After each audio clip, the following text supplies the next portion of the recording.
तरफ आज लोहिया एकेडमी ठारे जो सम्मेलन महिला सम्मेलन आज होता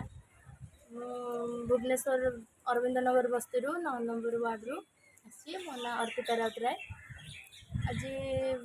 टॉपिकटा थिला जे महिला मानक ऊपर आजिकल अधिक निर्यातना माने हिंसा ये सब बढ़ी चली। तो आज आमको सेटा किसी शिखागला जे केमिति आम सहित आम चतुर्पार्श्व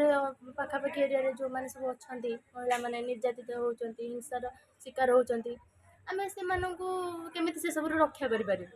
वर्ष आम आंतर्जातिक महिला दिवस पालन कर महिला मान सहित आम जड़ित महिला मैंने कि सशक्तिकरण में सशक्त समाज गठन कर जो अवदान रही आम आहरी अधिक सशक्त करने आज कार्यक्रम रखा जाए माध्यम तरफ जो कार्यक्रम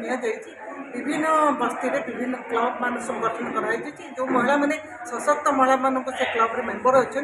से महिला मान हिंसा जो दिन दिन वृद्धि पाइबार लगी से सहयोग करेंगे और सहयोग कर आम सहित जोगाजोग करेंगे से आज कार्यक्रम रखा जाए।